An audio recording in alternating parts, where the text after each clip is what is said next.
humiliée par ma fille, qui m'accusait de profiter d'elle, j'ai bouleversé son monde. En réécrivant mon testament, découvrez cette histoire saisissante de trahison et de revanche. Abonnez-vous pour plus de récits captivants. Ma fille m'a crié. Arrête de vivre à mes crochets. J'ai réécrit mon testament et elle l'a amèrement regretté. Je m'asseyais sur un banc dans le jardin derrière la maison de Céline, à Ahoré, tissonnant les hortensias, leurs pétales bleus frémissant sous l'eau. Il était presque 20 heures, le calme du soir seulement troublé par le chant des grillons. Depuis la mort de René, je vis avec le sentiment constant d'être une étrangère dans cette maison. Je m'appelle Geneviève Lemoine. J'ai 60 ans. J'avais vendu notre maison de la rue des Lilas, où nous avions passé 38 ans ensemble. Chaque craquement du plancher me rappelait ses pas. Chaque matin, je me réveillais, oubliant une fraction de seconde qu'il était parti. Puis la réalité me frappait. Avec une force renouvelée, Céline appelait tous les jours, les 2 premières semaines après les funérailles. Ma fille unique avait toujours été pratique, parfois trop. Pendant que je ramassais les morceaux, elle planifiait déjà mon avenir. « Oh, maman, tu dois vendre la maison ?» a-t-elle dit lors d'un appel. « Elle est trop grande pour toi seule et coûteuse à entretenir. »« Je vais bien, Céline. » j'ai répondu, sans croire. « Un mot ? Tu pourrais emménager avec nous à Auray ? On a plein de place. Les enfants adoreraient voir leur grand-mère tous les jours, pas juste les jours fériés. » J'hésitais. Quitter la maison où j'avais passé ma vie me causait une douleur physique. Mais la solitude m'effrayait plus encore. Réfléchis. « Maman ?» insistait Céline. « Hein ? Tu vends la maison, placer l'argent à la banque, tu auras une sécurité financière, et tu vivras avec nous, entouré de famille. » Et après 3 conversations similaires, j'ai cédé. Peut-être avait-elle raison, peut-être devais-je avancer. La maison s'est vendue vite, plus vite que prévu. L'agent immobilier disait que j'avais de la chance avec le marché, obtenant plus que l'évaluation initiale. J'ai mis l'argent sur mon compte, comme Céline conseillait. Ça me donnait une sécurité. Bien que je ne sois pas habituée à avoir autant d'argent, René et moi vivions modestement. Louis, ingénieur pour la municipalité. Moi, employé de bureau dans une entreprise de construction, pas pauvre, pas riche non plus, économisant peu à peu pour un jour difficile. Et ce jour est arrivé, le plus difficile de ma vie. Déménager à Auray était comme plonger dans l'eau froide. J'ai laissé tout ce qui m'était familier, cher emballant ma vie dans une 12aine de cartons. J'ai dû vendre ou donner la plupart des meubles, gardant seulement les plus précieux, une commode en acajou de ma mère, un fauteuil à bascule où René aimait lire le soir. Céline et son mari, Marc, m'ont accueilli chaleureusement. Leur maison de banlieue à 2 étages était spacieuse, moderne, rien à voir avec notre vieux chez nous cosy. J'ai eu une chambre au rez-de-chaussée, l'ancien bureau de Marc, transformé en chambre. « Tu seras plus à l'aise ici. »« Maman !» expliquait Céline. « Pas besoin de monter les escaliers. » Je n'ai pas discuté, bien qu'à 60 ans, je pouvais grimper des escaliers. René disait toujours que j'avais plus d'énergie que bien des trentenaires. Les premières semaines étaient remplies d'agitation, de politesse mutuelle. Je voulais être utile, cuisinant le dîner, récupérant Théo et Clara à l'école, aidant au ménage. Les petits-enfants semblaient heureux de m'avoir, surtout Clara, 12 ans, qui venait souvent dans ma chambre pour parler ou rester avec moi pendant que je tricotais. Mais peu à peu, j'ai remarqué une tension dans des petites choses, la manière dont Marc se taisait quand j'entrais, les regards irrités de Céline quand je proposais d'aider au dîner. « Maman, tout est prévu. » disait-elle avec un sourire forcé. Repose-toi. Me reposer était la dernière chose que je voulais. J'avais été active toute ma vie. L'inactivité me déprimait. Mais je ne voulais pas causer de problème. Alors j'ai cédé, un soir, environ 2 mois après mon emménagement. Céline est rentrée avec une nouvelle. Marc a eu une promotion. A-t-elle annoncé au dîner? Ah, on fête ça ce week-end. Une petite soirée pour ses collègues. C'est merveilleux. J'ai dit, sincèrement ravie. Comment puis-je aider? Rien, maman. On a commandé un traiteur. Elle a marqué une pause. En fait, peut-être devrais-tu rendre visite à ton amie Hélène ce jour-là, pour que la maison ne soit pas trop bondée. Hélène était ma seule connaissance à Auray, une ancienne collègue de Céline. Retraitée, nous avions pris un thé 2 fois, pas vraiment une amie. D'accord. J'ai accepté, ressentant une pointe de blessure. Je l'appellerai. Cette nuit-là, allongée, je me demandais si j'avais bien fait de venir. Peut-être aurais-je dû rester dans ma ville, parmi mes amis, les lieux familiers. Mais ce qui était fait était fait. Je devais m'adapter à ma nouvelle réalité. Les semaines suivantes ont apporté de nouvelles déceptions.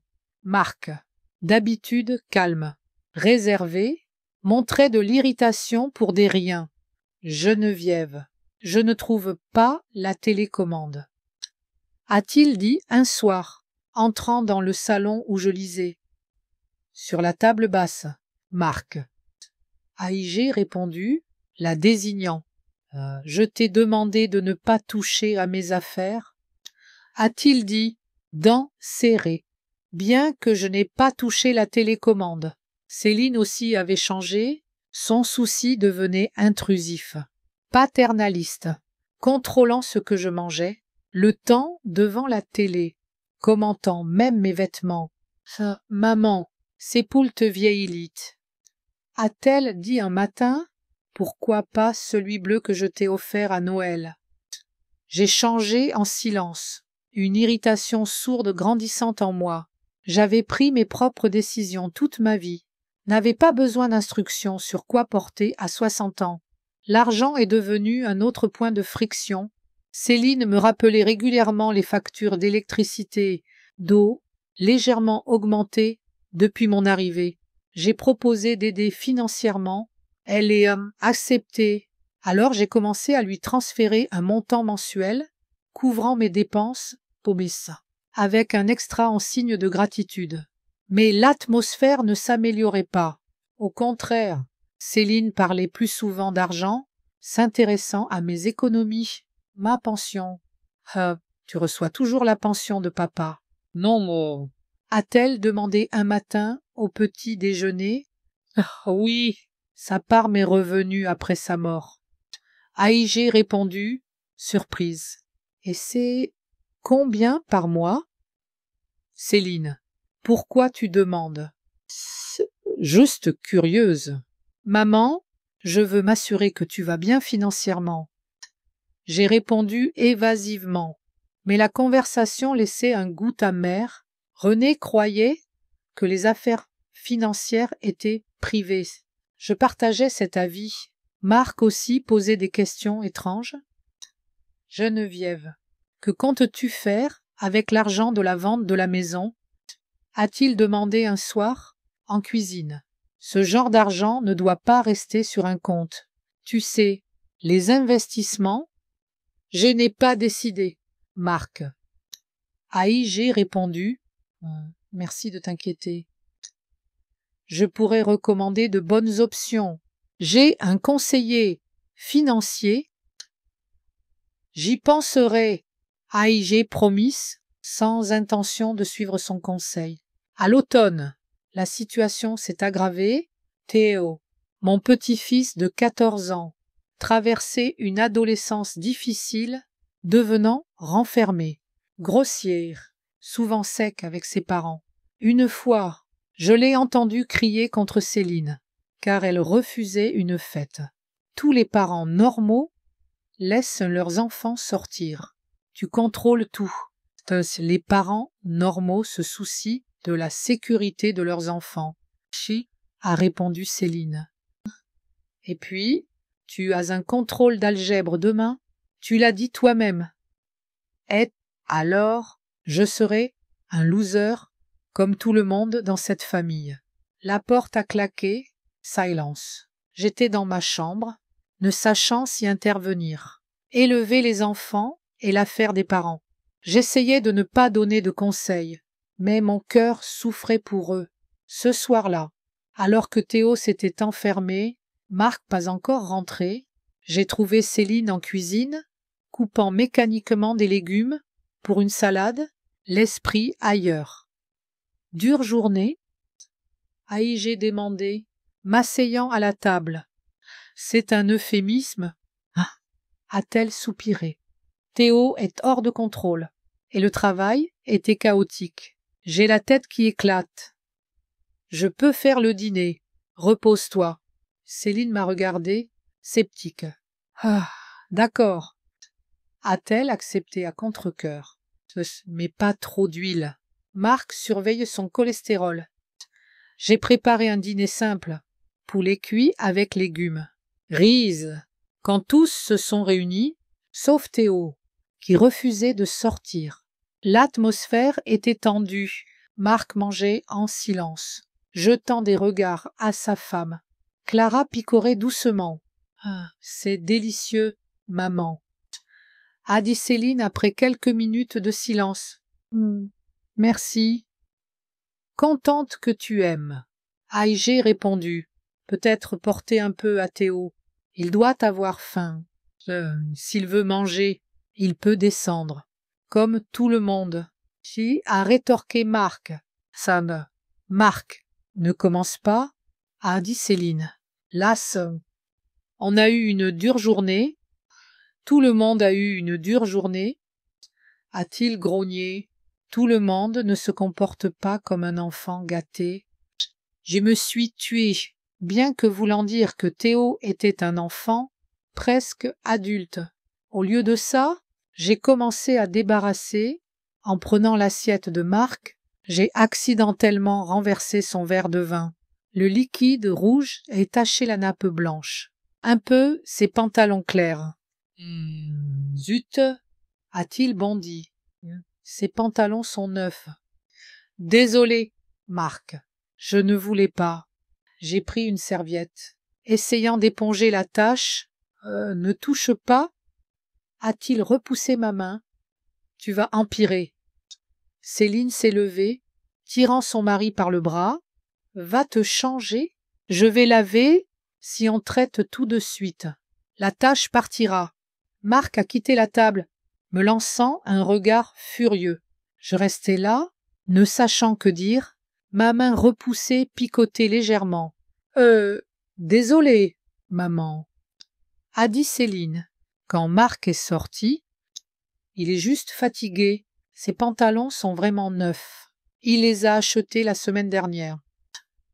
Je comprends. Je peux payer le pressing ou en acheter des nouveaux. Non, t'inquiète pas, a-t-elle balayé. Je vais essayer de laver. J'ai ramassé les morceaux du verre cassé, me sentant maladroite, vieille, mes mains tremblaient légèrement. Un éclat m'a coupé le doigt.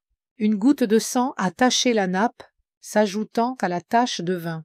« Attention, maman !» a exclamé Céline. « Laisse-moi faire. » « Je peux gérer un verre cassé ?» ai-je protesté, une vague d'irritation montant.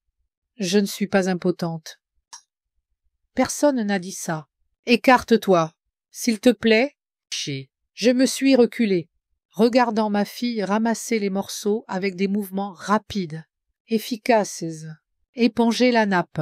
À cet instant, un fossé semblait nous séparer, large comme une vie. Quand était-elle devenue si froide, calculatrice? Où était la petite fille qui m'apportait des fleurs sauvages, grimpait sur mes genoux pour écouter des contes? Le lendemain matin, Je me suis levée tôt, décidant de tricoter, un passe-temps qui calmait mes nerfs, espérant apaiser la tension familiale.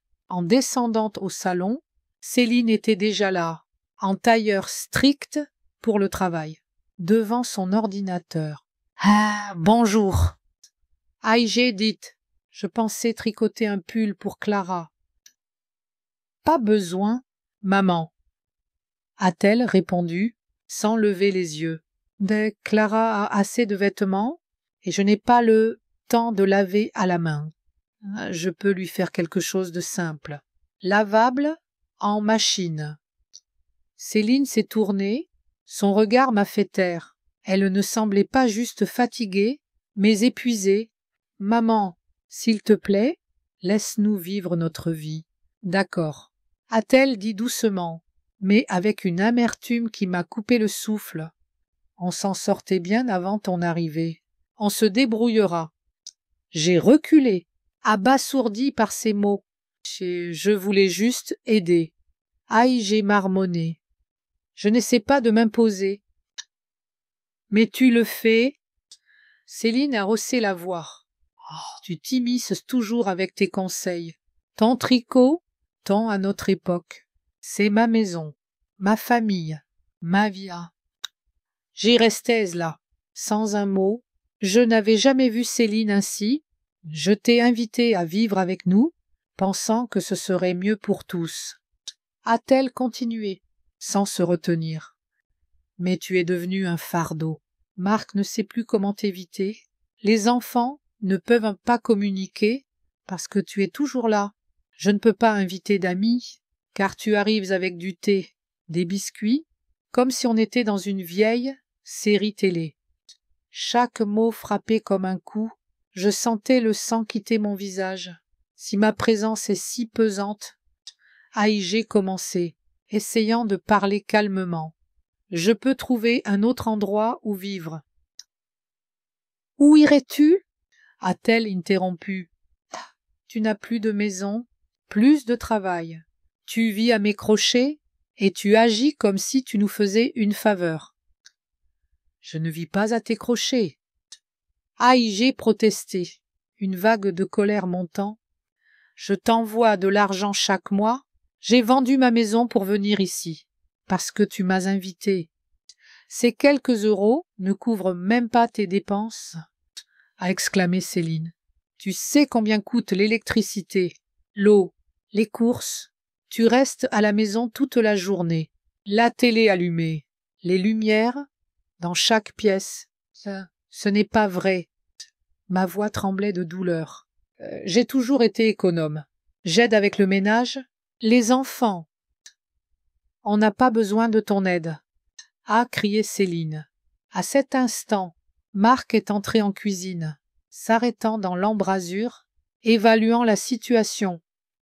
Que se passe-t-il? A-t-il demandé, nous regardant tour à tour. Rien, a répondu Céline vite. Juste un petit malentendu. À entendre les cris, pas si petit. A-t-il remarqué? Quel est le problème? Céline m'a lancé un regard plein d'irritation. Se tournant vers son mari, maman pense qu'elle peut gérer notre maison comme si c'était la sienne. Je voulais juste tricoter un pull. Aïgé commençait à expliquer, mais Marc a levé la main pour m'arrêter. Geneviève, je comprends que tu veux bien faire, mais Céline et moi avons longuement discuté. On a des règles dans notre maison. Je n'ai pas enfreint de règles, a protesté, sentant une boule dans la gorge. J'ai juste proposé de tricoter. Ce n'est pas le tricot? A rétorqué Céline. C'est que tu ne respectes pas nos limites. Quelles limites? A demandé, ne comprenant pas. J'ai toujours essayé d'aider, de ne pas gêner. Exactement. Céline a frappé dans ses mains. Tu essaies d'aider, mais tu t'immisces toujours. Tu surveilles les enfants comme un gardien de prison.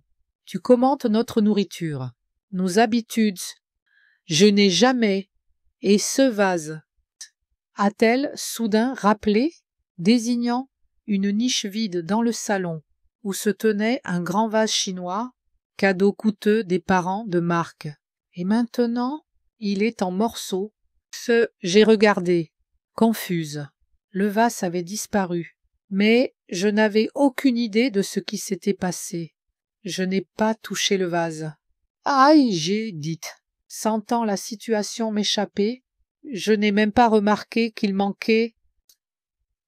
Ne mince pas, a presque crié Céline. Clara t'a vu épousseter là hier matin, personne d'autre n'y a touché.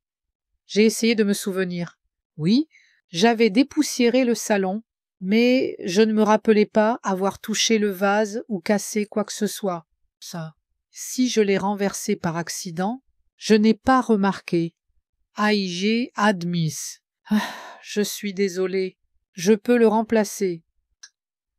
Le remplacer, a interrompu Marc. Ce vase était un héritage familial, irremplaçable. Je comprends.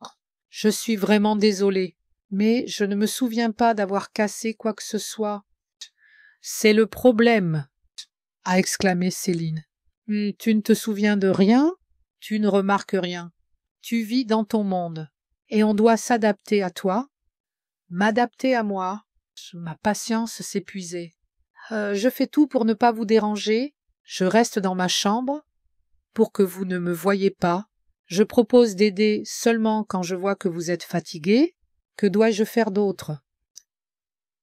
Trouver un travail, a rétorqué Céline. Chez ou ton propre logement. Arrêtez de vivre à mes crochets. Ces smots m'ont frappé comme une gifle. Silence dans la pièce. Marc a posé sa main sur l'épaule de Céline pour la calmer ou la soutenir. Je n'ai jamais voulu être un fardeau. Aïe, j'ai dit doucement, sentant des larmes monter. J'ai emménagé ici, car tu as insisté. J'ai vendu ma maison, quitté mes amis, toute ma vie. Et maintenant tu... Essaye de nous faire culpabiliser. Lui a souri Céline amèrement. Ni manipulation classique. J'ai regardé ma fille, celle que j'avais élevée avec amour, pour qui j'étais prête à tout. Je ne la reconnaissais pas. Devant moi, une étrangère aux yeux froids, à la bouche dure. Je ne manipule pas. Aïe, j'ai dit, me redressant. Je constate un fait. Je suis venue à ta demande. Mais si ma présence te rend malheureuse, je passe aujourd'hui. Où irais-tu? Chaud a défié Céline. À la maison vendue, au travail que tu as quitté il y a 3 ans. Je trouverai un endroit, a j'ai répondu avec une dignité que je ne ressentais pas. Si, ne t'inquiète pas pour moi. Je me suis tournée pour partir, mais Marc m'a bloqué. Geneviève, ne nous emportons pas, a-t-il dit, conciliant. On est tous fatigués, on a trop dit. Discutons calmement. Rien à discuter, a j'ai rétorqué. On m'a fait comprendre que je ne suis pas la bienvenue. Personne n'a dit ça. A interjeté Céline, sourdin gêné, réalisant qu'elle était allée trop loin, essayant d'adoucir. Ah, maman, je suis juste bouleversée par le vase. Tout le reste, bien sûr, tu ne dois pas partir. Ça, je l'ai regardé longuement. Tu as dit que je vivais à tes crochets, que je devais trouver un travail, déménager. Ce sont tes mots, Céline. Et tu sais quoi? Je suis d'accord. Je vais trouver un travail, un logement, car je ne vivrai plus sous le même toit, avec des gens qui ne me respectent plus. Sur ces, j'ai contourné Marc, montant dans ma chambre, tremblante de douleur, de colère, mais droite. Seulement en fermant la porte, j'ai laissé couler mes larmes. Abasourdi par la cruauté de ma fille, je n'ai presque pas dormi cette nuit-là, me tournant dans mon lit, rejouant chaque mot de notre dispute. Tu vis à mes crochets, ces mots, brûlés, comme de l'acide. J'avais toujours été fière de mon indépendance. Même jeune mariée, Avec René, à peine capable de joindre les deux bouts. Je n'ai jamais demandé d'aide à mes parents. On se débrouillait seul. Et maintenant, à 60 ans, ma fille m'accusait d'être une profiteuse. Vers 3 heures du matin, je me suis levée, enfilant ma robe de chambre, descendant doucement au salon. La maison était silencieuse, sauf le tic-tac de l'horloge murale. Le bourdonnement doux du frigo, j'ai ouvert un vieux carnet, notant mes pensées. Mes options, René disait toujours que mes mains étaient froides. Des glaçons, pas des mains, plaisantait-il, les réchauffant dans ses grandes paumes chaudes. Il me manquait, il avait toujours été mon roc, mon ancre. Maintenant, je devais apprendre à vivre sans lui, prendre des décisions seule, d'abord évaluer ma situation financière. Je n'avais jamais été pratique avec l'argent. René s'en occupait, mais maintenant, je devais me ressaisir. Si je voulais être indépendante, je devais savoir sur quoi compter. En écrivant, j'ai mentalement fait l'inventaire. Nous avions acheté la maison pour 65 000 € au début des années 90. Je l'ai vendue pour presque 20 000. Le marché immobilier avait beaucoup grandi. Après taxes et frais, il restait environ 280 000 € sur mon compte, plus l'assurance de René, 55 000 €, ma pension, pas énorme, mais stable, plus une partie de la sienne, héritée après sa mort, en y pensant. Je n'étais pas pauvre. Avec une bonne gestion, je pouvais vivre indépendamment, confortablement, pendant des années. Pourquoi dépendre de quelqu'un? Je pouvais louer ou acheter un petit appartement. Cette pensée m'a soulagée. Je n'étais pas une vieille femme impotente. Recueillie par pitié, j'avais de l'argent, de la force, de l'intelligence. Je pouvais commencer une nouvelle vie, indépendante. Mais Céline, l'amertume de la rancune me hantait. Elle m'avait invitée, convaincue de vendre la maison, et maintenant me traitait comme une profiteuse. Mais ce n'était pas le pire. Le plus douloureux était la facilité avec laquelle elle avait abandonné notre lien, comment ses bonnes intentions s'étaient transformées en irritation, mépris. Et soudain, ça m'a frappé. Céline, son insistance pour vendre la maison, son intérêt soudain pour mes finances, les questions de Marc sur mes plans pour l'argent. Il ne me tolérait pas par devoir, il comptait sur mon argent. Peut-être pas tout de suite, mais après ma mort, cette pensée m'a fait frissonner. Ma fille était-elle si calculatrice? Pensait-elle à son héritage tout ce temps? Je ne voulais pas y croire. Mais les faits parlaient. Ces questions sur mes économies, ma pension, l'assurance de René, son irritation quand j'essayais d'être indépendante. Elle voulait une mère soumise, obéissante, vivant discrètement sous leur toit. Puis, laissant ses économies, le carnet restait ouvert. Je fixais le vide. J'avais besoin de conseils, de quelqu'un comprenant les finances. Le droit, je me souvenais de Sylvie Laurent, l'avocate qui avait géré les documents de René après sa mort, compétente, amicale, pas du genre à mépriser les clients âgés, pensant qu'ils sont séniles. J'ai décidé de l'appeler le matin, prenant rendez-vous, sans que Céline ou Marc le sachent. Il poserait des questions. Je n'étais pas prête à expliquer mes plans. Le matin a apporté une nouvelle résolution. Je me suis habillée, sans bruit, pour ne pas réveiller la maisonnée. J'ai sauté le petit déjeuner, ne voulant pas affronter Céline ou Marc après la dispute. Laissant une note disant que j'allais me promener, je suis sortie doucement. La journée était fraîche, ensoleillée. L'automne à Auray était magnifique. Les arbres flamboyaient d'or, de cramoisis. L'air frais, claireux. Je marchais dans les rues familières, passant des maisons soignées aux pelouses entretenues, pensant à mon avenir. Pour la première fois depuis longtemps, je ressentais une excitation. Hier, j'étais écrasée par la rancune. Aujourd'hui, une liberté presque oubliée. Je pouvais tout changer, repartir de zéro. Je me suis arrêtée dans un petit parc pour appeler Sylvie.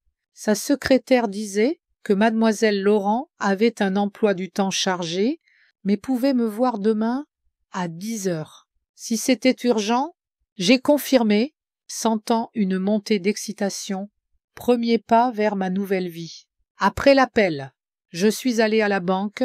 Je devais savoir combien j'avais exactement. Quelles options j'avais? Le jeune employé était poli. Patiente, me montrant mon relevé, expliquant les produits d'investissement. Vous pourriez placer une partie dans un compte à intérêt plus élevé, a-t-il suggéré, ou envisager des portefeuilles d'investissement conservateurs. Ils offrent un meilleur rendement, avec un risque minimal. J'ai écouté attentivement, décidant de ne rien choisir encore. Je devais consulter Sylvie, mais j'ai demandé des informations sur les options, à examiner chez moi. Une dernière question. Ai-je dit avant de partir? Puis-je être sûr que personne d'autre n'a accès à mes informations de compte? Bien sûr. Madame Lemoine, a-t-il répondu, le secret bancaire est strictement protégé par la loi. Personne d'autre que vous n'y a accès. Si, ça me rassurait. Je ne voulais pas que Céline ou Marc connaissent mes affaires financières.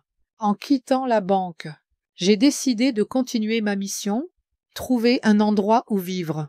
Je ne savais pas combien coûtait un loyer à Auray, mais j'ai commencé à chercher au kiosque. J'ai acheté un journal local avec des annonces immobilières, m'asseyant dans un parc. J'ai parcouru les options. Les loyers étaient plus élevés que prévu, mais abordables. J'ai marqué quelques annonces au stylo. Je devrais appeler pour plus de détails.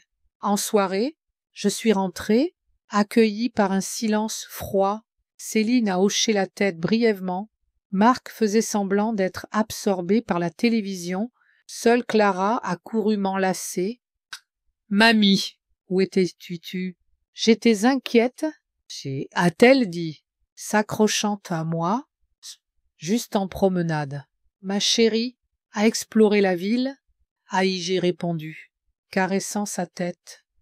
Et ta journée, hein? Bien, j'ai beaucoup de devoirs.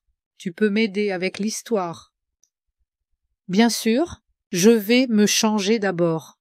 Je suis montée dans ma chambre, pliant soigneusement journaux, notices, les rangeant dans un tiroir. Je ne voulais pas qu'on les voie, qu'on pose des questions.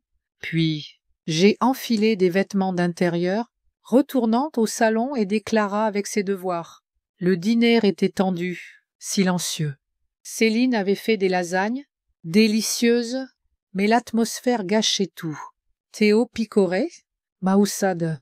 Marc plongeait dans son téléphone. Céline répondait par monosyllabes quand j'essayais de parler. Seule Clara parlait de l'école, ignorant ou ne voyant pas la tension. Après le dîner, j'ai aidé à débarrasser, laver la vaisselle. Malgré les tentatives de Céline pour m'en empêcher, je voulais montrer que je ne gardais pas rancune, bien qu'au fond, j'étais encore blessée par ces mots. Le lendemain matin, je suis partie tôt, laissant une note disant que je voyais une amie, pas tout à fait un mensonge. Sylvie pouvait être considérée comme une amie. Bien qu'on ne soit pas proche, son bureau était dans un petit bâtiment élégant du quartier des affaires. Le secrétaire, jeune homme à la barbe soignée, m'a conduite dans son bureau où Sylvie m'attendait, inchangée depuis notre dernière rencontre. Femme d'âge moyen, en forme, cheveux gris courts, regard perçant. Elle s'est levée, me serrant la main fermement. « Madame Lemoine, ravie de vous revoir. » A-t-elle dit, désignant une chaise en face de son bureau. « Comment allez-vous? » Appelez-moi Geneviève. Ai-je souris. Je traverse des changements, disons. Ça semble intriguant. Sylvie s'est assise. Comment puis-je vous aider? J'ai pris une profonde inspiration, racontant tout, l'emménagement chez Céline, la détérioration de notre relation, la dispute d'hier, mes soupçons sur les motifs de ma fille, mon désir de commencer une vie indépendante. Sylvie écoutait, prenant des notes. Quand j'ai fini, elle a tapoté son stylo sur la table. Oh, donc, si je comprends, vous voulez modifier votre testament. Oui, Aïgé hochait la tête, mais pas seulement, j'ai besoin de conseils sur plusieurs points. Gérer mes finances pour une vie confortable, indépendante, mes options de logement, et oui, changer mon testament, pour que Céline n'ait pas tout mon argent après ma mort. Je vois. Sylvie a noté? Procédons étape par étape. Commençons par vos finances. Vous avez l'argent de la vente de la maison, l'assurance de votre mari, votre pension, correcte. Oui, environ 85 000 € au total, plus ma pension. C'est une belle somme. Geneviève, avec une bonne gestion, ça peut assurer une vie confortable pendant des années. Je recommanderais de placer une partie dans des investissements à faible risque, une autre dans un compte d'épargne à haut rendement pour les imprévus, et le reste pour acheter ou louer un logement, selon votre préférence. Que recommanderiez-vous? Acheter ou louer? Ça dépend de plusieurs facteurs. Sylvie s'est adossée. Acheter a des avantages. Vous devenez propriétaire. L'immobilier prend généralement de la valeur, mais il y a des inconvénients. Réparation, entretien, taxes foncières. Louer est plus flexible, mais plus coûteux à long terme. J'y ai pensé. Je ne voulais plus m'embarrasser avec une propriété, c'est souci, mais ne voulais pas jeter l'argent en loyer. Peut-être un juste milieu. Aïgé demandait. Mais vous pourriez envisager une communauté de vie pour seniors? A suggéré Sylvie. Pas une maison de retraite, mais une communauté avec vie indépendante. Vous achetez ou louez un appartement, avec accès à des services, ménage, entretien, parfois soins médicaux. Beaucoup de mes clients de votre âge choisissent cette option. Ça semble intéressant. Aïe admise. Mais je ne suis pas sûre d'être prête à vivre parmi d'autres personnes âgées. Je ne me sens pas vieille. Vous savez? Sylvie a souri. Je comprends. Alors peut-être un petit appartement ou une maison de ville dans un bon quartier. Il y a des options décentes à Auray. Je peux recommander un agent immobilier fiable. J'apprécierais. Maintenant, le testament. Sylvie a ouvert une pochette devant elle. J'ai une copie de votre testament actuel. Tout votre patrimoine est divisé également entre vos enfants, Céline et Sébastien. À votre décès, correct? Oui. René et moi avions fait des testaments mutuels. Tout allait au conjoint survivant, puis aux enfants en parts égales. Et comment voulez-vous modifier cette répartition? J'ai marqué une pause. Rassemblant mes pensées, je ne voulais pas agir par vengeance, mais trouvais injuste que Céline ait la moitié de ma fortune. Après sa façon de me traiter, je veux que la plupart de mon argent aille à des œuvres caritatives. J'ai dit enfin, à la bibliothèque locale, où j'allais souvent avec René, et à la recherche sur Alzheimer. Ma mère en est morte. Je veux laisser 23 000 € à chaque enfant, pas plus, et 28 000 à mes petits-enfants, mais à condition qu'ils ne touchent l'argent qu'à 25 ans, pour leurs études ou leur premier logement. Sylvie a hoché la tête, notant mes souhaits, et c'est une répartition raisonnable. Geneviève, je préparerai un brouillon de votre Nouveau Testament dans une semaine. Nous nous rencontrerons pour discuter des détails. puis le feront rédiger officiellement avec notaire et témoin. Merci, Sylvie. Une dernière question. Céline peut-elle découvrir que j'ai changé mon testament? Non, sauf si vous lui dites « Un testament est confidentiel. Seul vous, moi et le notaire connaîtront son contenu. » En quittant le bureau, je ressentais une légèreté inédite. Pour la première fois depuis longtemps, je ne suivais pas le courant. Je prenais des mesures, des décisions, contrôlant ma vie. En rentrant, je suis passé par l'agence immobilière recommandée par Sylvie, prenant des rendez-vous pour voir des appartements la semaine suivante. À la maison, personne n'était là. Céline au travail, Marc au travail, les enfants à l'école. J'étais contente. Pas besoin d'excuses sur où j'étais. Je suis montée dans ma chambre, commençant un plan. D'abord, trouver où vivre. Après avoir vu les appartements, je choisirai la meilleure option, signerai un bail. Ensuite, le travail. J'ai décidé d'appeler une boutique d'antiquités, l'Atelier des Âges, où j'avais vu une offre d'emploi fixant un entretien. Enfin, la banque. Ouvrir plusieurs comptes, comme recommandé par Sylvie, allouer mes fonds de la meilleure façon. J'ai travaillé sur mon plan toute la journée, passant des appels, notant des idées, faisant des listes. En soirée, quand ma famille rentrait, j'avais un plan d'action clair pour les semaines à venir, un plan qu'aucun ne devait connaître, jusqu'à ce que tout soit prêt. Les 2 semaines suivantes, j'ai vécu une double vie. Le jour, quand Céline et Marc étaient au travail, les enfants à l'école. J'étais occupée à préparer le déménagement, voyant des appartements, rencontrant Sylvie pour signer le Nouveau Testament, allant à un entretien à l'Atelier des Âges.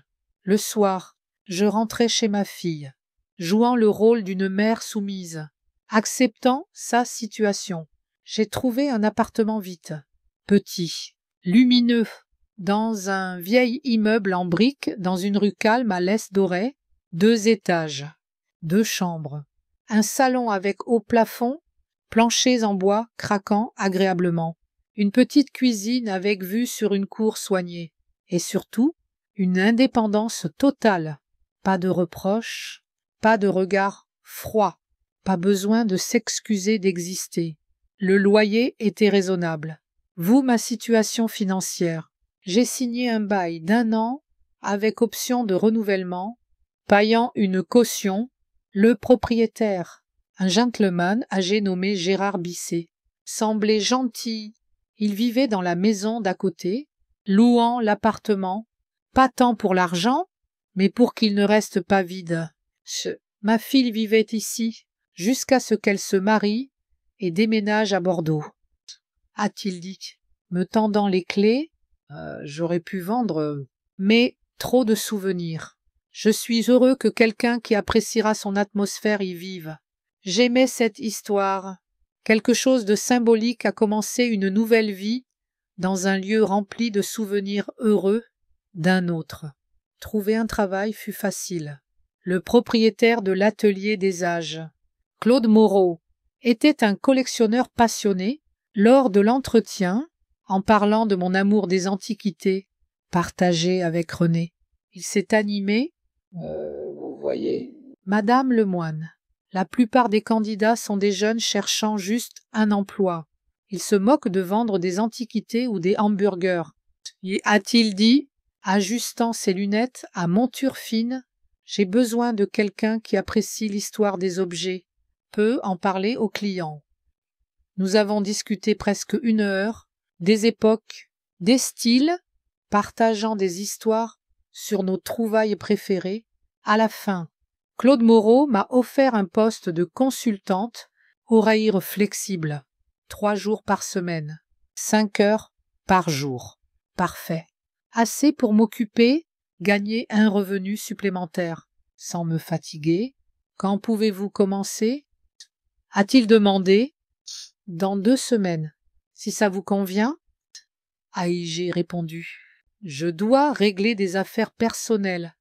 Il a accepté d'attendre. Nous avons convenu que je commencerai le 15 novembre. Le Nouveau Testament fut signé. Notarié, confié à Sylvie. Elle m'a aussi aidé à ouvrir de nouveaux comptes bancaires, allouant mes fonds, une partie pour les dépenses courantes, une dans un compte à haut rendement, une dans des investissements conservateurs. J'étais sûre de vivre confortablement, indépendamment. Pendant des années, le plus dur restait le déménagement.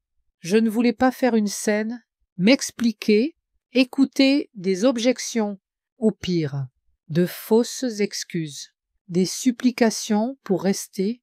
J'ai décidé de partir discrètement, laissant une lettre, choisissant le jour soigneusement. Céline et Marc prévoyaient un week-end avec des amis dans une ville voisine. Emmenant les enfants, ça me donnait presque 48 heures pour emballer mes affaires, les déménager, m'installer. Le jour venu, je ressentais un calme étrange, pas de nervosité, pas de doute, juste une conviction ferme de faire ce qu'il fallait. J'ai accompagné ma famille à la voiture, fait un signe d'adieu, puis suis revenu, commençant à emballer. Je n'avais pas beaucoup vêtements, quelques livres, photos, souvenirs. Les plus précieux étaient la commode en acajou, le fauteuil à bascule de notre vieille maison. J'avais organisé un transport à l'avance. Le vendredi soir, tout était prêt. Mes affaires m'attendaient dans mon nouvel appartement. La chambre où j'avais vécu était vide. J'ai laissé une enveloppe avec une lettre pour Céline, une autre pour mes petits-enfants avec ma nouvelle adresse, sur la table du salon. Je ne voulais pas couper totalement les liens. La lettre était courte. Chère Céline, j'ai décidé de commencer une nouvelle vie seule. J'ai un logement, un travail. Tes soucis sur le fait que je vive à t'écrocher ne sont plus d'actualité. Je te remercie de m'avoir accueilli dans un moment difficile, mais nous serons mieux séparément. Ne cherche pas à me trouver. Je te contacterai quand je serai prête à parler. J'ai laissé mon adresse aux enfants. Ils peuvent me rendre visite s'ils veulent, avec amour. Maman, en quittant la maison, je ne ressentais ni malveillance ni satisfaction à l'idée que Céline serait surprise, peut-être bouleversée, juste du soulagement, une joie discrète à l'idée d'un nouveau chapitre. La première nuit dans mon nouvel appartement était étrange. Sens, odeur, sensation inconnue. Je n'ai pas dormi longtemps, écoutant le tic-tac d'une vieille horloge murale, le bruissement des feuilles dehors, le klaxon lointain d'un train, mais une insomnie pleine d'espoir, de projets, pas de soucis, de rancune. Le matin, je me suis réveillée avec une liberté que je n'avais pas ressentie depuis longtemps. Personne ne critiquerait mes vêtements, ne lèverait les yeux au ciel quand je proposerais d'aider, ne ferait semblant de tolérer ma présence par gentillesse. Je pouvais déjeuner quand je voulais, regarder ce que je voulais à la télé, aller et venir sans m'expliquer. Les jours suivants, je me suis installée, achetant rideaux, litérieux, vaisselle neuf, arrangeant mes livres, accrochant mes photos. L'espace impersonnel devenait un foyer. Mon foyer, j'ai éteint mon téléphone après le déménagement, ne voulant pas entendre d'appel accusateur de Céline. Pas prête à m'expliquer, je savais qu'elle appellerait. Pas prête pour cette conversation, mon calcul était juste. Le lendemain de leur retour, mon voisin, Gérard Bisset, m'a informé qu'une femme demandait après moi. Elle était insistante. A-t-il dit, me tendant des galettes bretonnes fraîchement cuites, en signe de bienvenue. Elle disait chercher sa mère. Je n'ai rien dit. Vous n'aviez pas mentionné attendre des invités. Merci, monsieur Bisset. C'est ma fille. On a une relation compliquée. Je ne suis pas prête à la voir. Je comprends. A-t-il hoché la tête? Les affaires familiales peuvent être compliquées. Mon conseil, Donner du temps, ça ne guérit pas tout, mais beaucoup. J'étais reconnaissante pour son tact, sa sagesse, de ne pas demander de détails. Quelques jours plus tard, Hélène, l'ancienne collègue de Céline, a appelé. Je lui avais donné mon nouveau numéro avant de partir, sans attendre un appel sitôt. « Geneviève, tu vas bien ?» a-t-elle demandé sans préambule. Céline met tout le monde sur les nerfs, te cherchant. « Je vais bien, Hélène. » Aïe, j'ai assuré. J'ai décidé de commencer une nouvelle vie, j'ai loué un appartement, trouvé un travail. Elle dit que tu as disparu sans prévenir. Elle est inquiète. J'ai laissé une lettre. Aïe, j'ai soupiré. Elle n'est pas inquiète pour moi, mais pour l'argent qu'elle espérait après ma mort. Silence à l'autre bout. Geneviève, c'est une accusation sérieuse. Je sais, et crois-moi, je ne lance pas ça à la légère. J'avais mes raisons de penser, d'agir ainsi. Hélène a marqué une pause, puis a dit, elle m'a demandé si je savais où tu étais. J'ai dit non, c'est vrai, tu ne m'as pas donné ton adresse, mais elle m'a demandé de te dire qu'elle doit te parler d'urgence. Quelque chose à voir avec des documents. Oh, quels documents? Je ne sais pas. Elle n'a pas précisé, mais elle semblait bouleversée. Ça m'a fait réfléchir. Céline avait dû apprendre ma visite à Sylvie, devinant que j'avais changé le testament. Pas étonnant qu'elle panique. Merci de me prévenir. Hélène, mais je ne suis pas prête à lui parler. J'ai besoin de temps. Je comprends. Je ne te pousserai pas. Je voulais juste m'assurer que tu vas bien. Plus que bien? Aïe, j'ai souri, regardant mon salon cosy. Pour la première fois depuis longtemps, je me sens moi-même. Après cette conversation, j'ai décidé de ne pas répondre aux numéros inconnus. Céline essaierait sûrement de me joindre par d'autres. Je ne voulais pas être entraînée dans une conversation non préparée. Le mercredi suivant, je suis sortie pour rencontrer Hélène au marché, aux livres anciens, d'oreilles, un événement mensuel où les stands regorgent de vieux volumes. L'odeur du papier ancien mêlée au son d'un accordion lointain. Hélène m'attendait près d'un étal de poésie. Je ne l'avais vue que 2 fois depuis mon arrivée à Auray.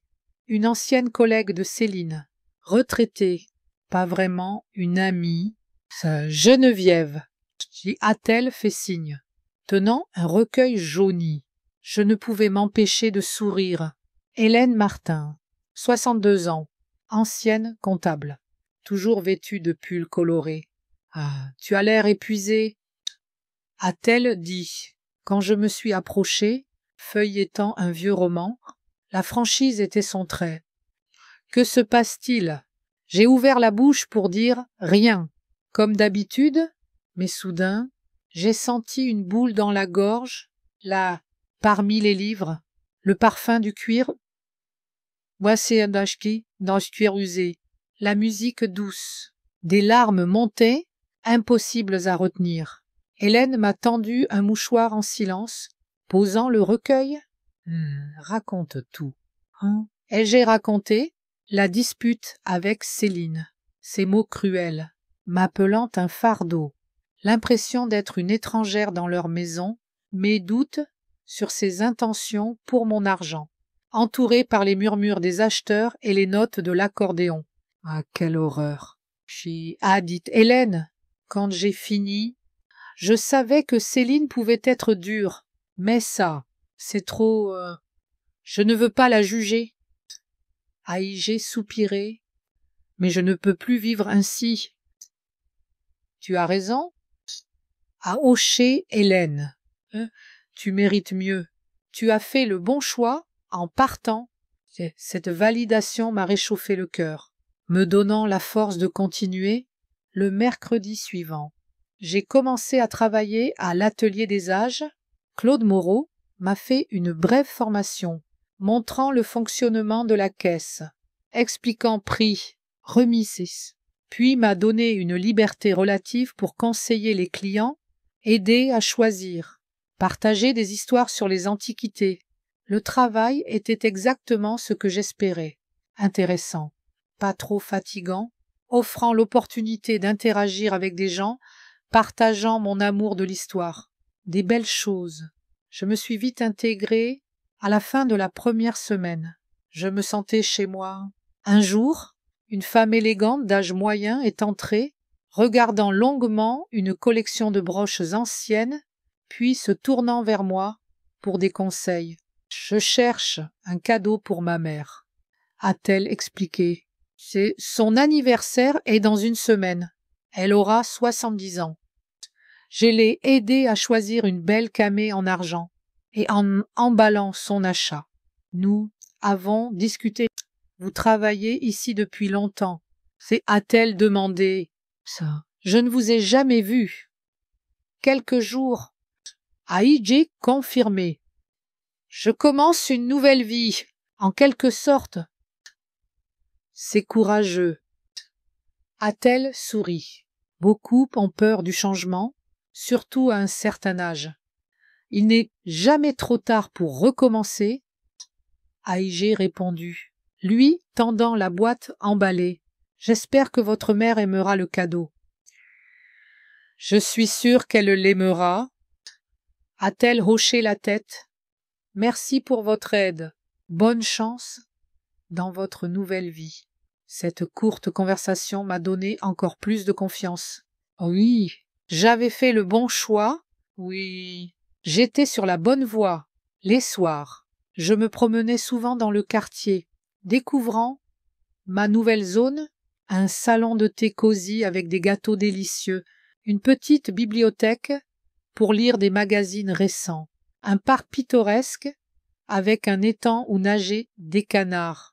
Peu à peu, de nouvelles habitudes, de nouvelles racines. Un nouveau rythme de vie se formait. Un samedi, en rentrant des courses, sac chargé, j'ai vu Clara à ma porte, assise sur les marches, genoux saurés, l'air jeune, vulnérable. « Mamie !» a-t-elle exclamé, me voyant, courant vers moi. Je l'ai enlacée fort, malgré les sacs. « Clara, ma chérie, comment m'as-tu trouvée ? Tu nous as laissé ton adresse. » a-t-elle répondu, m'aidant avec les sacs. J'ai dit à maman que j'allais étudier chez une amie.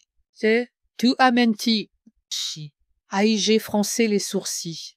Un peu, a-t-elle dit, gênée. Juste que maman est très fâchée. Elle dit que tu es égoïste, mais je voulais te voir, m'assurer que tu vas bien. Nous sommes montés. Je lui ai montré mon nouveau chez-moi.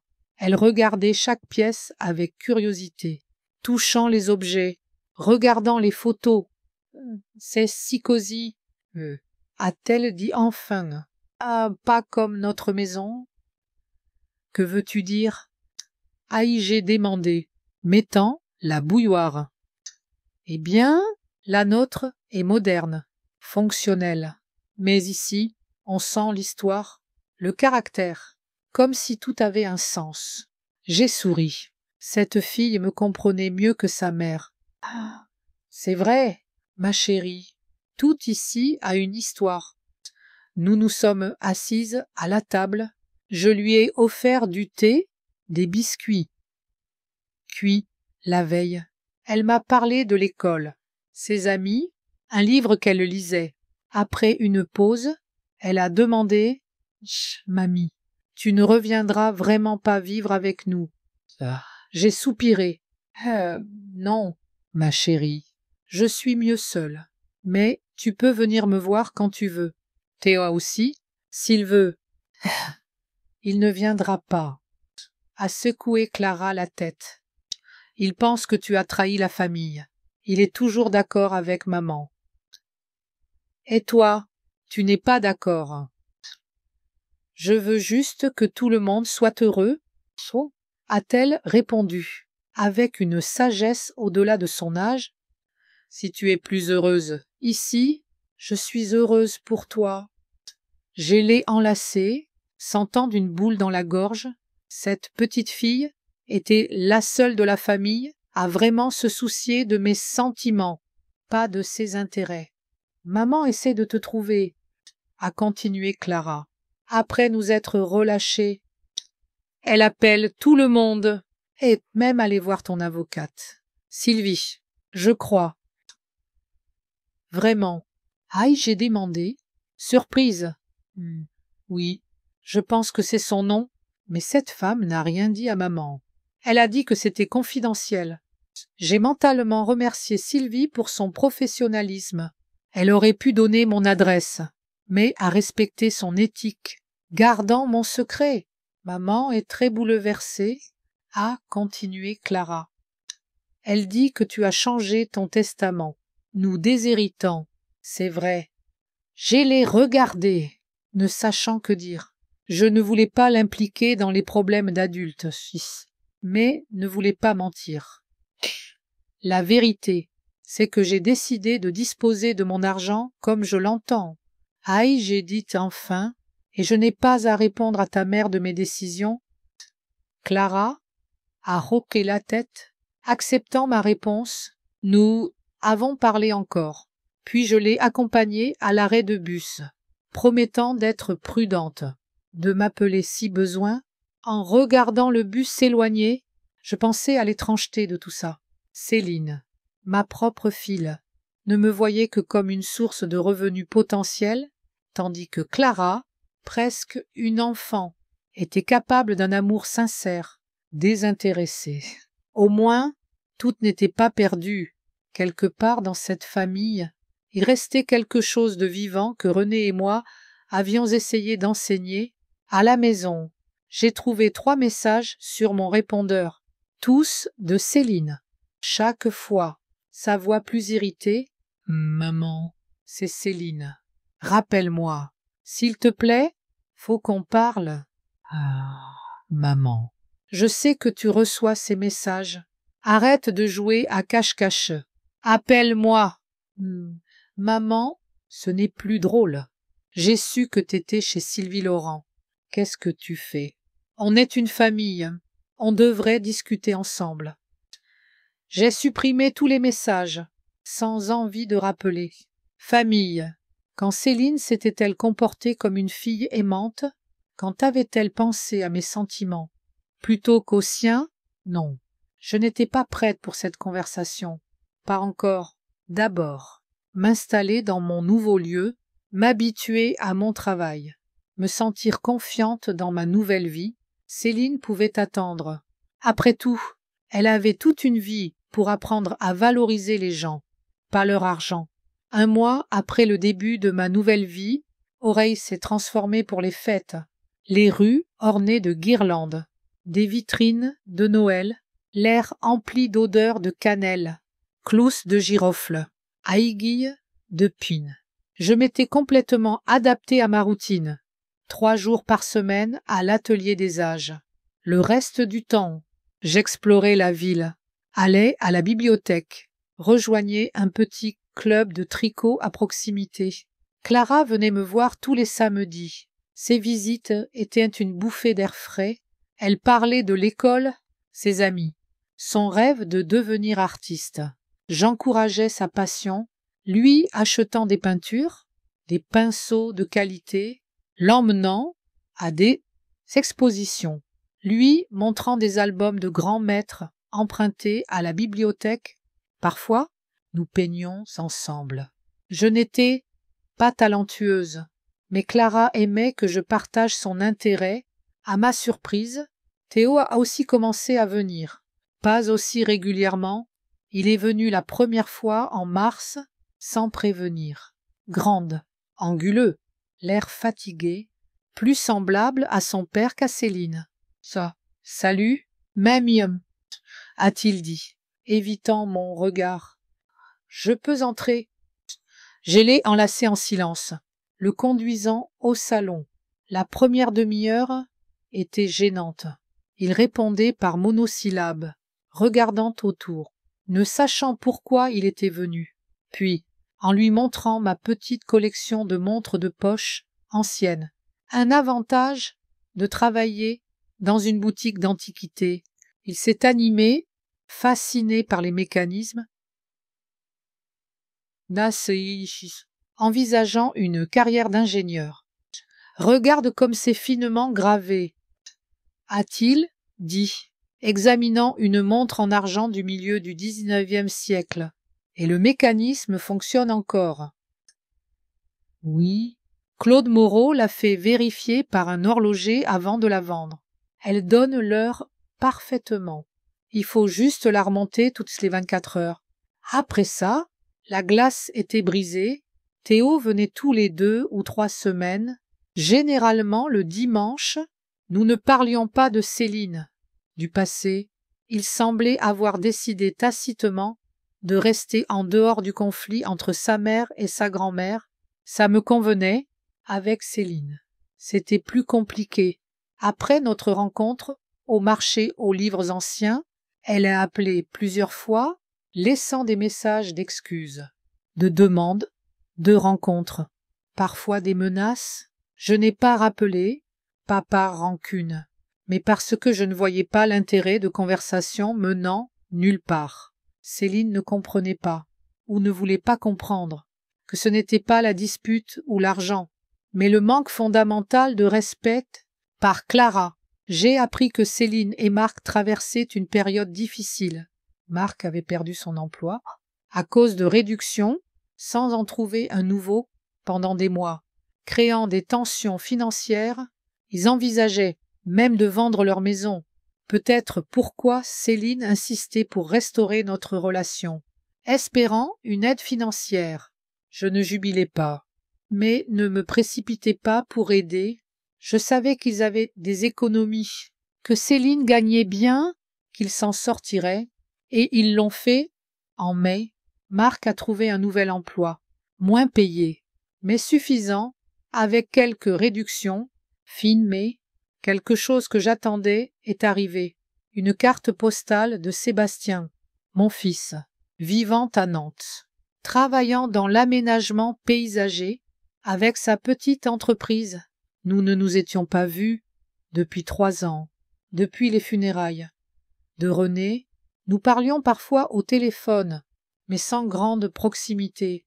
Sébastien avait toujours été indépendant, autonome, n'ayant pas besoin de soutien constant dans sa carte, avec une vue de Nantes. Il écrivait qu'il planifiait un voyage d'affaires en Bretagne, en juillet, voulant s'arrêter pour me voir.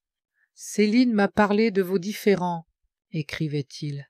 Je ne vais pas m'en mêler ou prendre parti, je veux juste te voir. Maman, tu me manques.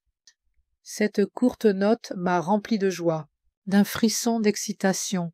J'ai répondu immédiatement, lui donnant ma nouvelle adresse, mon numéro de téléphone, l'invitant à rester chez moi. La 2e chambre de mon appartement, aménagée en chambre d'amis, serait enfin utile. Juillet apportait chaleur, soleil.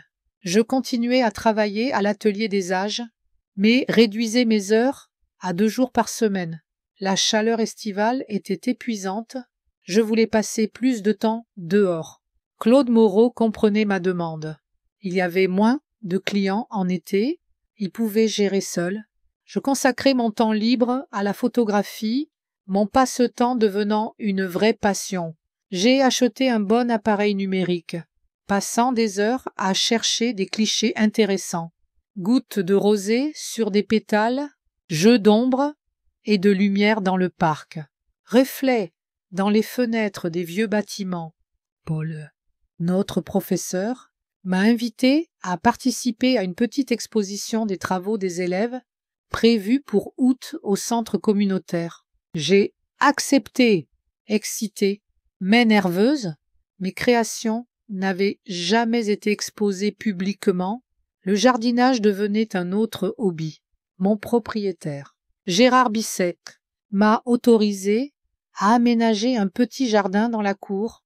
J'ai planté des roses, de la lavande, de la menthe, du basilic, m'occuper des plantes, les voir pousser, fleurir, était thérapeutique pour l'âme.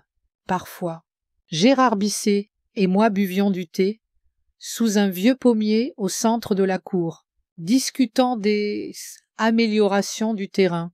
Un jour, mi-juin, profitant de la fraîcheur du soir après une chaude journée, il a soudain demandé « Geneviève, as-tu pensé à acheter cet appartement ?» Je l'ai regardé, surprise. « L'acheter, mais vous ne le vendez pas ?»« Ah, pas encore. » A-t-il hoché la tête? « Mais je vieillis. C'est difficile de gérer 2 maisons. Je pense déménager à Nice, près de ma sœur. Le climat est meilleur pour mon arthrite. » J'y ai pensé. L'idée d'acheter l'appartement que je considérais déjà comme chez moi était tentante. Je m'y étais habitué. Je l'aimais et ce serait un bon investissement. J'aimerais y réfléchir. J'ai dit. Quel serait un prix juste, selon vous? Nous avons discuté des conditions possibles. Je lui ai promis une réponse dans 1 semaine. Après consultation avec Sylvie, devenir pleinement propriétaire. Plutôt que locataire, m'exciter, un autre pas vers l'indépendance totale. Fin juin, en rentrant du travail, une enveloppe avec le logo du cabinet Laurent et Associés m'attendait. À l'intérieur, une lettre formelle d'un avocat représentant Céline Lemoine. En termes secs, il exigeait des informations sur mon nouveau testament, menaçant d'une action en justice si je refusais. J'ai lu la lettre 2 fois, une vague d'irritation montant. Céline n'abandonnait pas, essayant de contrôler ma vie, mes décisions, même après 6 mois. Elle n'acceptait pas que j'avais le droit de disposer de mes biens comme je l'entendais.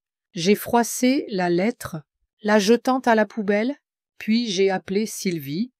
« Sylvie, ici Geneviève Lemoine.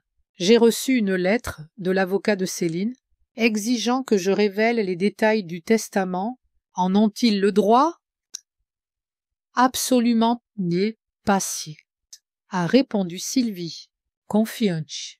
Votre testament est confidentiel, personne, y compris vos proches ou leurs avocats, n'a le droit d'exiger sa divulgation de votre vivant. Vous pouvez ignorer cette lettre. Oui. Si vous préférez, je peux répondre en votre nom, expliquant la situation légale. Si vous pouviez répondre, s'il vous plaît, et faites-leur savoir que toute tentative de pression sera considérée comme du harcèlement. Je le ferai, a promis Sylvie.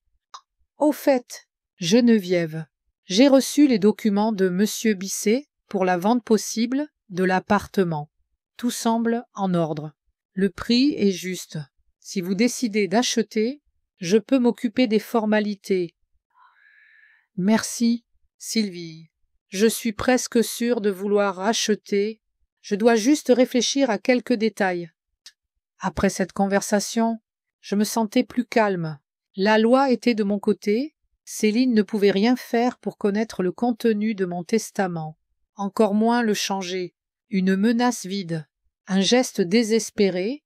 Ce soir-là, Clara a appelé. « Mamie, as-tu reçu la lettre de l'avocat ?» a-t-elle demandé sans préambule. « Oui. » J'ai confirmé. « Comment le sais-tu » ? Maman en a parlé avec papa. Elle est très fâchée. Elle dit que tu n'as pas le droit de cacher ça à la famille. J'ai tous les droits de disposer de mes biens, comme je l'entends. J'ai répondu calmement. Et ta mère le sait. Elle ne veut juste pas l'accepter. Je cesse, a soupiré Clara. C'est juste que l'ambiance est tendue à la maison. Maman et papa se disputent tout le temps à propos d'argent, de toi, de toutes. J'avais pitié de ma petite fille. Elle ne méritait pas d'être entraînée dans un conflit d'adultes. Je suis désolée que tu traverses ça.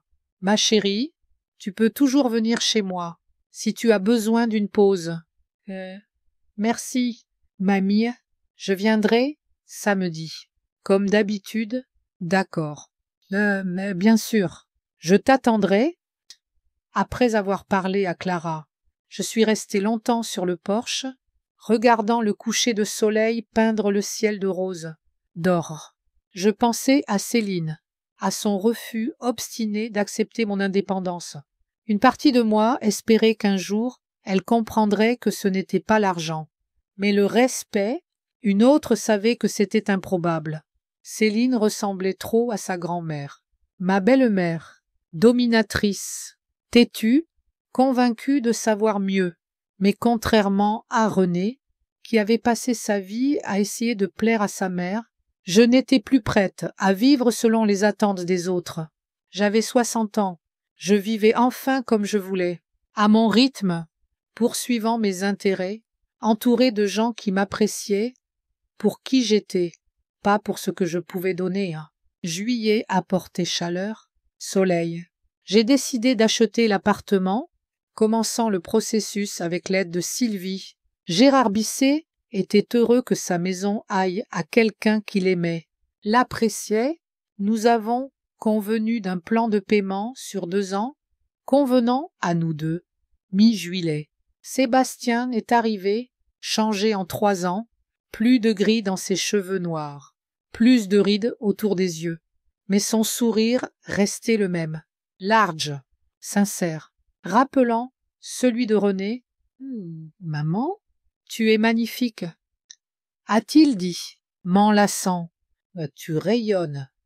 Je me sens merveilleusement, a-i-j'ai répondu, le conduisant dans l'appartement, mieux que depuis des années.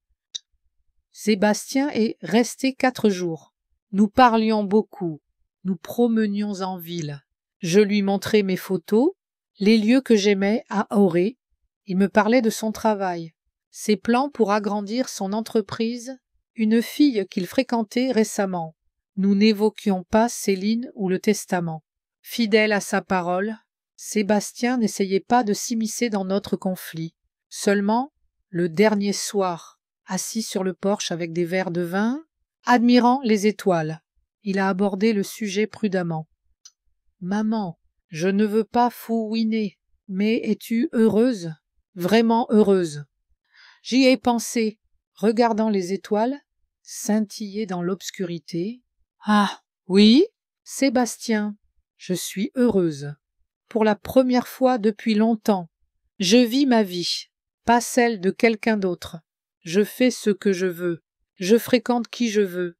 C'est libérateur. » Il a hoché la tête, comme s'il attendait cette réponse. « Je suis heureux pour toi. Après la mort de papa, j'avais peur que tu te perdes. Vous étiez si proches, mais tu as trouvé ton chemin. C'est super. Il me manque tous les jours.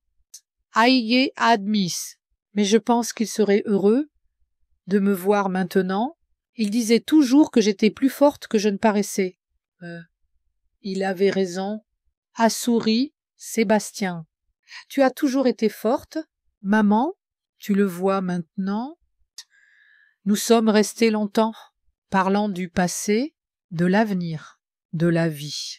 Quand Sébastien est parti, j'étais triste, satisfaite, triste de le voir partir, satisfaite que mon fils soit devenu une personne si compréhensive, sensible, après son départ.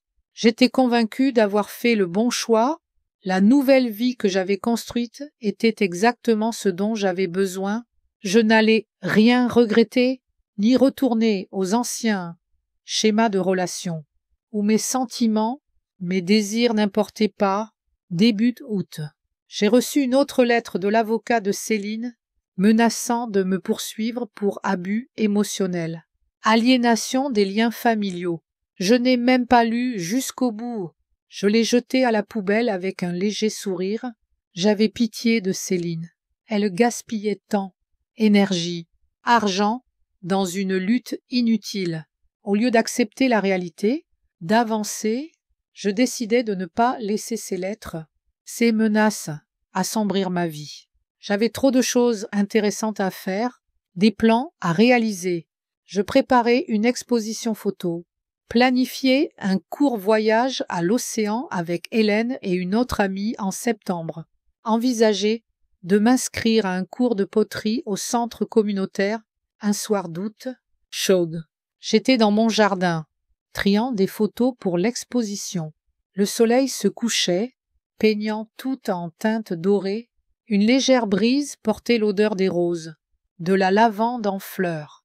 Une musique de jazz s'échappait de la fenêtre ouverte de la maison voisine. Gérard Bisset aimait écouter de la musique le soir. Je regardais mes photos des derniers mois. Jeux d'ombre et de lumière dans le parc. Gouttes de pluie sur des feuilles, visager souriant de mes nouveaux amis, le profil pensif de Clara lisant un livre. Chaque photo était un morceau de ma nouvelle vie, chacune racontant son histoire. Soudain, une vive gratitude envers le destin m'a envahi, sans cette dispute avec Céline. Sans ces mots cruels, j'aurais peut-être continué à vivre dans l'ombre, sans oser entrer dans la lumière. Parfois, il faut un choc, même douloureux, pour avancer dans la bonne direction. À 60 ans, ma vie n'était pas finie, elle commençait et j'étais déterminée à la vivre à mes conditions, entourée de gens qui m'appréciaient vraiment. Mon amour, sans exiger argent, soumission ou renonciation à mon identité en retour. Assise dans le jardin, regardant les derniers rayons du soleil dorer les cimes des arbres, je ressentais une paix absolue, une confiance, quoi que l'avenir réserve. J'étais prête à l'affronter, cœur ouvert, esprit clair. J'avais trouvé mon chemin, ma voie, ma place dans le monde. Assise dans mon jardin, sous l'ombre douce d'un vieux pommier, je feuilletais un carnet de croquis, mes doigts effleurant les esquisses des roses, des hortensias que j'avais plantées. Il était presque 19 heures, le ciel doré, peint de teintes orangées par le soleil couchant, une brise légère portait l'odeur saline de la mer toute proche. À 60 ans, je m'appelle Geneviève Lemoine. J'avais trouvé ma place dans ce petit appartement de la rue des Lilas, loin des tensions de la maison de ma fille Céline. Chaque matin, je me réveillais avec une liberté nouvelle, une énergie que je croyais perdue après la mort de René. Mon mari, il y a 3 ans, sa disparition avait laissé un vide, un silence dans ma vie. Mais ici, à Ahoré, je reconstruisais quelque chose de nouveau. Un foyer, des passions, une identité.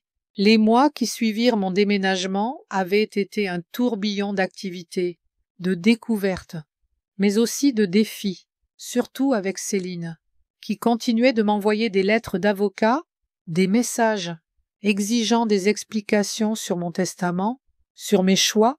Je ne répondais pas par rancune, mais parce que je refusais de laisser son besoin de contrôle empiéter sur ma paix. Clara, ma petite fille de 12 ans, venait me voir chaque samedi. Théo, son frère de 14 ans, apparaissait parfois, moins souvent, mais avec une curiosité croissante. Sébastien, mon fils, m'avait promis une autre visite à l'automne, et ces liens, fragiles mais sincères, me donnaient de l'espoir, un ancrage dans cette nouvelle vie. Un soir de septembre, après une journée à l'Atelier des Âges, la boutique d'antiquités où je travaillais, je rentrais chez moi, épuisée mais satisfaite. J'avais vendu une lampe art déco à un couple de touristes parisiens, partageant avec eux l'histoire de son créateur, un artisan breton des années 20, Claude Moreau, mon patron, m'avait félicité. Geneviève, tu as un don pour rendre chaque objet vivant, a-t-il dit, ajustant ses lunettes, un sourire rare sur son visage sérieux. Cette reconnaissance me réchauffait le cœur, me rappelant que j'étais plus qu'une grand-mère, plus qu'une mère rejetée. J'étais une femme avec des talents, des passions.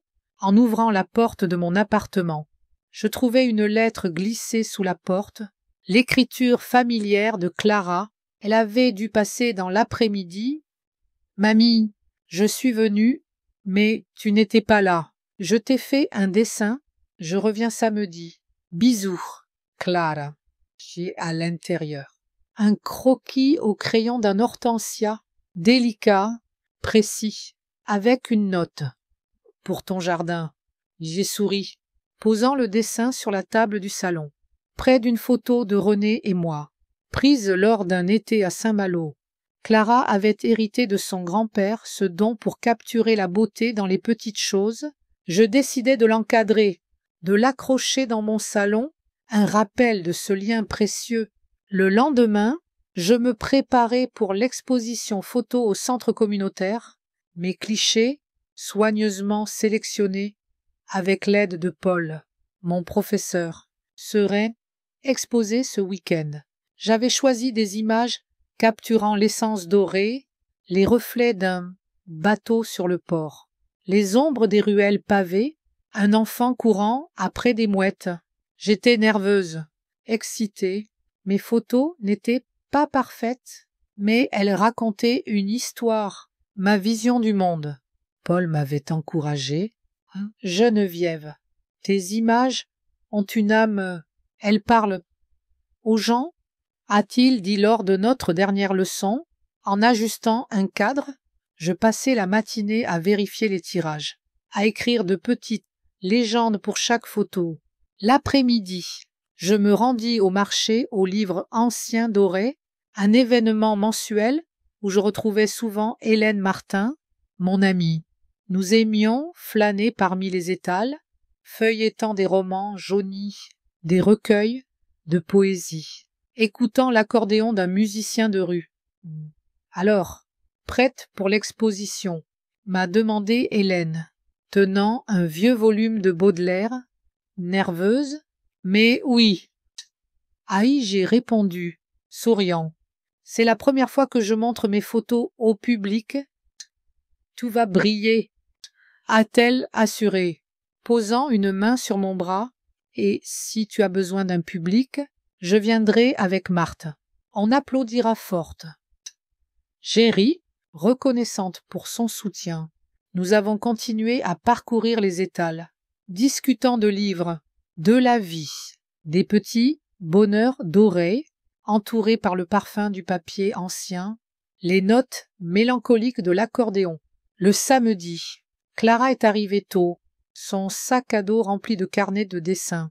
« Mamie, je peux t'aider pour l'exposition ?» a-t-elle demandé, les yeux brillants. « Bien sûr. »« Ma chérie ?» j'ai répondu, lui tendant une pile de cadres. « Tu peux vérifier que tout est bien étiqueté ?»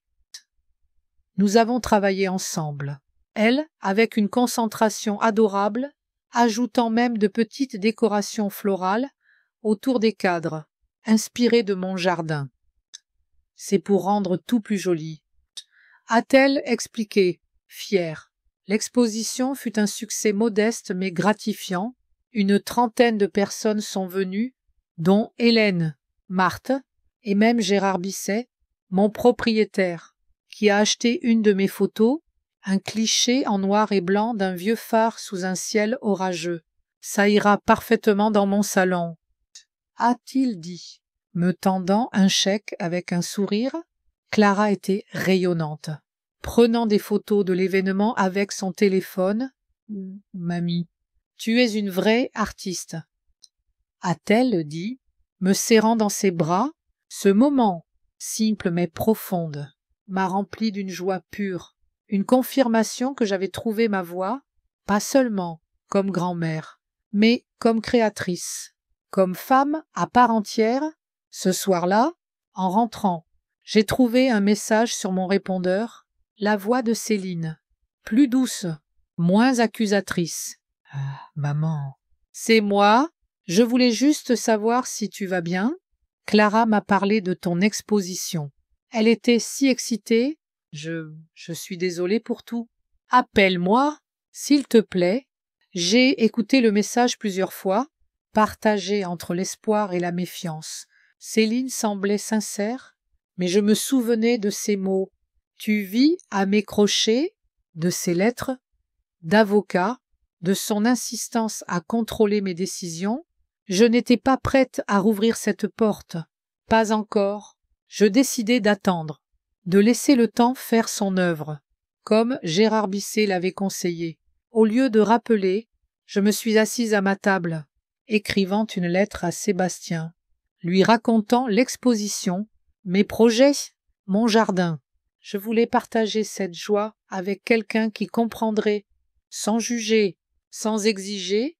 Le lendemain, Théo est passé, inattendu, l'air mal à l'aise, tenant une boîte en carton. Mamie, je t'ai apporté quelque chose ?» a-t-il dit, posant la boîte sur la table. À l'intérieur, une vieille montre de poche, légèrement ternie, mais magnifique. Je l'ai trouvée dans un marché aux puces. Je me suis souvenu que tu aimais ça. J'ai touché le métal froid, ému. Théo, c'est merveilleux. Merci. Aïgé dit, le serrant dans mes bras, il a haussé les épaules. Gêné, mais un sourire timide est apparu. Maman est toujours fâchée, mais elle parle moins de toi maintenant. A-t-il ajouté, comme une confidence. Je pense qu'elle commence à comprendre. J'ai hoché la tête, espérant qu'il avait raison, mais sans m'y attacher. Ma vie n'était plus suspendue aux humeurs de Céline. Octobre apportait des vents frais, des feuilles, tombant en tourbillons dorés. Je continuais à travailler à l'atelier des âges, réduisant mes heures pour me consacrer à la photographie, au jardinage. J'avais rejoint un cours de poterie au centre communautaire. Mes premières créations étaient maladroites, mais chaque bol, chaque vase imparfait portait une part de moi, une joie de créer, de modeler l'argile avec mes mains. Un soir, après une journée à façonner un vase, je suis rentrée pour trouver une lettre. Pas de l'avocat de Céline cette fois, mais d'elle, écrite à la main. Chère maman, je ne sais pas par où commencer. Je suis désolée pour tout ce que j'ai dit. Fée, je me rends compte que je t'ai blessée, que je t'ai poussée à partir. Je ne voulais pas ça. Je pensais que vivre ensemble serait mieux pour nous tous. Mais j'avais tort. Je veux te voir, parler, sans avocat, sans dispute, juste nous deux. Je t'aime, Céline.